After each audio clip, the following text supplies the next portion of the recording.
কামের তাৎপর্য হয় সম্ভব কেবল, আর কৃষ্ণ প্রেমের তাৎপর্য হয় কৃষ্ণ ভক্তি মহাবল। অতএব কাম প্রেম দোহাকার বিবিধ অন্তর, কাম অন্ধতম প্রেম নির্মল ভাস্কর। যেমন লোহা আর সোনা দুটোই কিন্তু ধাতু, কি লোহাও ভারী সোনাও ভারী, দুটোই শক্ত, হাত দিয়ে ভাঙা যায় না। কিন্তু সদুদ্গত ভাবে লোহা আর সোনা বহু ডিফারেন্স। একজন ভক্ত যদি মাথায় করে এখান থেকে মাছ যায় কিংবা বানপুর বাজারে এক বস্তা লোহা নিয়ে যায়, ক টাকা দাম পাবে বাবা? খুব জোর ১,৫০০ থেকে ২,০০০ টাকা। আর তার পেছনে যদি কোনো ভদ্রলোক পকেটে এক টুকরো সোনা নিয়ে যায়, সে কত পাবে?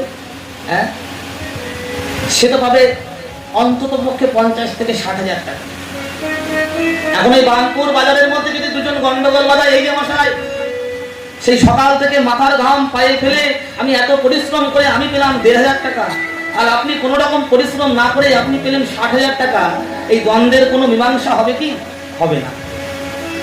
তেমন অন্যান্য যুগের ভজন সাধনের সাথে আমাদের কলিযুগের ভজনের বহুত পার্থক্য। আর যুগে হেড মুন্ডে ঊর্ধ্ব পদে মাথার তলে অগ্নি জ্বালিয়ে কত রকম সাধনা করতে করতে শতবৎস কৃষ্ণ কৃষ্ণ বলে কাঁদতে কাঁদতে দেহটা আর নেই, হাড় যতক্ষণ আছে প্রাণ ততক্ষণ আছে, তাও ভগবানের দর্শন পাওয়া যায়নি।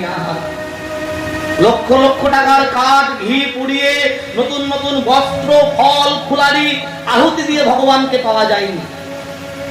আর এই যুগে বলল দান ধ্যান যজ্ঞ কিচ্ছু প্রয়োজন নেই, শুধু ঠোঁট আর জিহ্বাটা নাড়ালেই ভগবানকে পাওয়া যাবে। হরি হরি বল।